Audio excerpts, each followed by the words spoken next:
News 18 India. America के राष्ट्रपति Donald Trump के एक झूठ ने दिल्ली तक कोहराम मचा दिया। हम आपको ट्रंप के झूठ की वजह बताएंगे, लेकिन उससे पहले दिखाते हैं बाढ़ से बिहार में बिगड़ते हालात। बिहार के दरभंगा में बाढ़ से बेहाल लोगों पर चौतरफा मार पड़ी है। इन लोगों को नेपाल के पानी की वजह से नदियों में आई बाढ़ ने बेघर कर दिया है। जान बचाने के लिए सड़कों पर पनाह लेनी पड़ रही है, लेकिन यहां बारिश ने जिंदगी दुश्वार बना दी है। बारिश के साथ आई तेज आंधी ने वो छप्पर भी उड़ा दिए हैं जिसके नीचे मासूम बच्चे सिर छिपा रहे थे। अब जहां तहां से पॉलिथीन का जुगाड़ करके लोग अपने बच्चों को आंधी बारिश से बचाने की जदोजहद कर रहे हैं।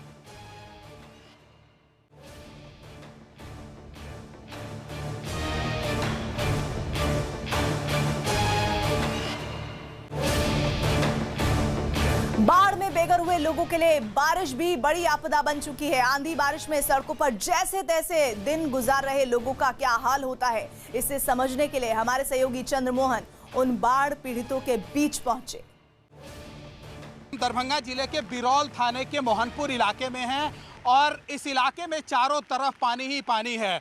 कमला बलान का तटबंध टूटने के बाद लोग गांव से निकलकर इस एनएच पर आकर शरण लिए हुए हैं, लेकिन अभी यहां पर किस हालात में लोग रह रहे हैं इन तस्वीरों को देखकर अंदाज़ा लगाया जा सकता है। अभी तेज आंधी की वजह से या ऊपर से जो लगाया हुआ था प्लास्टिक वो उड़ चुका है और जो छोटे छोटे बच्चे हैं यहाँ पर किस हालात में हैं या आप देख सकते हैं। ये इस प्लास्टिक के अंदर में 5 बच्चे हैं, बस इनके सर के ऊपर सिर्फ यह प्लास्टिक है और इसी के अंदर किसी तरह से अपनी ज़िंदगी गुजारने को लोग मजबूर हो रहे हैं। ये बताइए, अब तो तेज बारिश शुरू हो गई, कैसे रहिएगा यहाँ पर? भैंस गलती कर बांध पर सुखल बांध पर लिए है ना, बाल बच्चा भूखे मोरे थे, प्यासे मोरे थे, वन बिनु पानी बिनु। कैसे रहेंगे?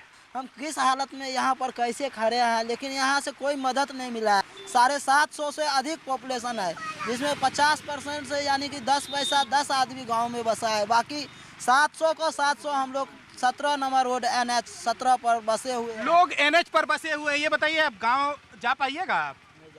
नहीं जा पाएंगे, गांव कैसे जा पाएंगे? बहुत फ्लड है। अगर जा भी पाएंगे डूब कर भी मर सकता है। तो यहाँ भी तो अब तेज बारिश हो रही है, आंधी है, कैसे रहिएगा? क्या करेंगे? परमात्मा जो भी करे, किसी हालत में समय व्यतीत करना है। यहाँ के लोगों का जिंदगी जो है वो किस तरह से गुजर रहा है तस्वीरों में आप साफ तौर पर देख सकते हैं। और अभी लगातार बारिश भी बढ़ रही है। बारिश बढ़ने के बाद जलस्तर बढ़ेगा और ऐसे में लोग अब गांव भी वापस नहीं जा सकते हैं। ट्रैक्टर के नीचे और एनएच के ऊपर बैठे हुए हैं। अगर यहाँ पर तेज गाड़ी आ जाए तो फिर क्या होगा?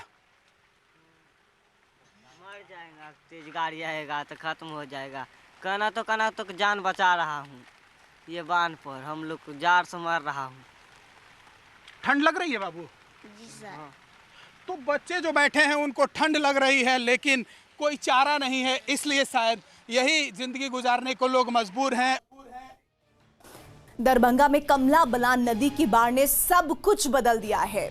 बाढ़ में तबाह हुए एक गांव की महिलाओं ने तो बाढ़ की बर्बादी को ही अपना भविष्य मान लिया है और सिलाई कढ़ाई की बजाय अब वो नाव चलाना सीख रही हैं। नाव चलाकर महिलाओं की मुश्किलों को समझने की कोशिश की हमारे सहयोगी चंद्रमोहन ने। बाढ़ आने के बाद मजबूरी जो न कराए।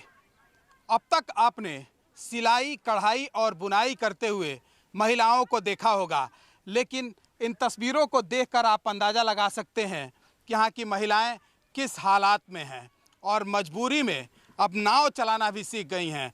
इस गांव में मोहनपुर में आप जहां भी जाइएगा सभी के घर पर एक नाव मिल जाएगा और महिलाएं नाव चलाते हुए। ये बताइए, नाव कब से चलाती हैं? सर मजबूरी वाले तो सिखाना पड़ता है। ज़्यादातर महिलाएं इस गांव में आपको नाव चलाते हुए मिल जाएंगी क्योंकि मजबूरी में बाहर निकलना है। और इन तस्वीरों को देखकर आप अंदाज़ा लगा सकते हैं कि इस इलाके में बाढ़ की क्या स्थिति है। तो आप तस्वीरों में साफ तौर पर देख सकते हैं कैसे मवेशियों के खाने के लिए यह लड़की किसी तरह से घर से बाहर निकली है और भूसा लेकर ऊंचे स्थानों पर जा रही है। कोशिश इसकी यही है कि बाहर जो मवेशी है वहां पर खाने के लिए कुछ उपाय हो जाए। तो दूसरी तरफ जो महिलाएं हैं वो घर से बाहर निकलने के लिए किसी तरह से मजबूरी में नाव भी चलाना सीख ली। नाव चलाना जानती हैं? नहीं जानते हैं सर। बहुत कठिन से लाव खेपता है, कभी भी आंख भी नहीं देखा से बाढ़ आया तो आंख भी लाव के देखते हैं। आप बहुत दिकदारी में रहते हैं, आप सरकार नहीं पूछते हैं, आप सबको न भोजन भेजता है, न पानी भेजता है, न खाना भी भेजता है, बहुत कठिन से खाते हैं।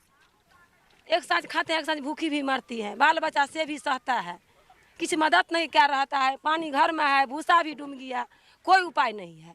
कैसे रहेगा, कैसे मरेगा, कैसे जिएगा, सब चीज़ के लिए हम सब रोते हैं। बांध पर बांध धर लिया, बाले बच्चे मिलकर, कोई नहीं है, कोई उपाय नहीं है। तो कोई उपाय नहीं है, लोग आखिर जाएं कहाँ और खाएं किस तरह से? चारों तरफ परेशानी ही परेशानी है। तस्वीरों में आप साफ तौर पर देख सकते हैं कि इस इलाके के रहने वाले लोग किस मजबूरी में अपनी जिंदगी गुजार रहे हैं। ऐसे में साफ तौर पर यह दिख रहा है कि मजबूरी जो न कराए। और बिहार के ही मधुबनी में भी हालात बदतर ही दिखाई दिए। वहां बाढ़ के बाद कई मकान धराशायी हो गए। भरे पूरे खुशहाल गांव को नदी की तेज धार ने खंडहर बना दिया है। मकानों की हालत ऐसी है कि वो कूड़े के ढेर में तब्दील दिखाई दे रहे हैं। गांव से आने जाने के लिए मुसीबतों का दरिया ही पार करने की मजबूरी है। सड़क का कहीं पता नहीं है, नाव के सहारे ही जिंदगी चल रही है। और इस आफत से राहत मिलने में कितना वक्त लगेगा, किसी को इसका अंदाजा भी नहीं है।